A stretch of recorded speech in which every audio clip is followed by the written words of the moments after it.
weeks ago, you told Matt Lauer that Donald Trump would not win the presidency. Do you now think that he will not win the nomination as well? And what about Rubio and what about Cruz? I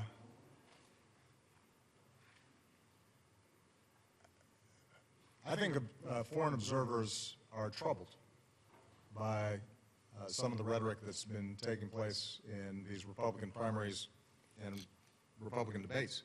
I don't think it's restricted, by the way, to Mr. Trump.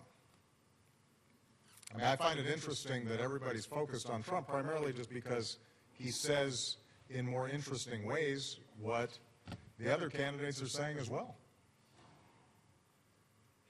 So he may up the ante in anti-Muslim sentiment, but if you look at what the other Republican candidates have said, that's pretty troubling too. He may express strong anti-immigration sentiment, but you've heard that from the other candidates as well. You've got a candidate who sponsored a bill that I supported to finally solve the immigration problem, and he's running away from it as fast as he can. They're all denying climate change. I think that's troubling to the international community, since the science is unequivocal. And, you know, the other countries around the world, they kind of count on the United States being on the side of science and reason and common sense, because they know that if the United States does not act on big problems in smart ways, nobody will. But this is not just Mr. Trump. Look at the statements that are being made by the other candidates. There's not a single candidate in the Republican primary that thinks we should do anything about climate change, that thinks it's serious. Well, that's a problem. The rest of the world looks at that and they says, how can that be? I'll leave it to you to speculate on how this whole race is going to go.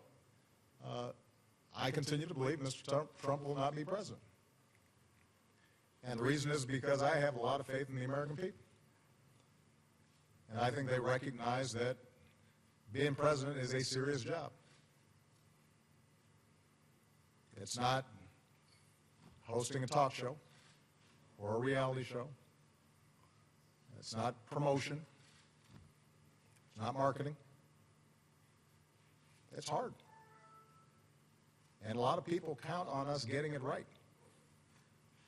And it's not a matter of pandering and doing whatever will get you in the news on a given day. And sometimes it requires you making hard decisions even when people don't like it.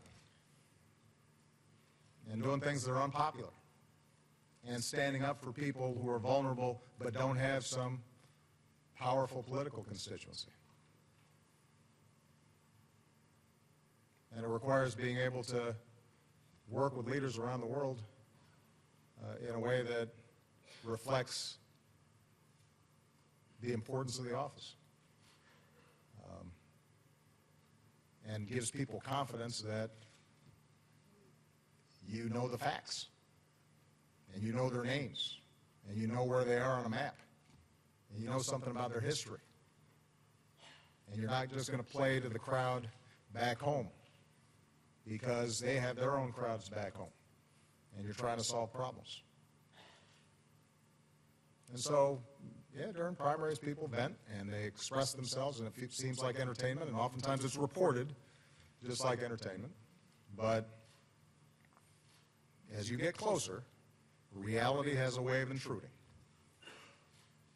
And these are the folks who I have faith in, because they ultimately are going to say, whoever's standing where I'm standing right now has the nuclear codes with them and can order 21-year-olds into a firefight and have to make sure that the banking system doesn't collapse, and is often responsible for not just the United States of America, but 20 other countries that are having big problems or are falling apart and are going to be looking for us to do something.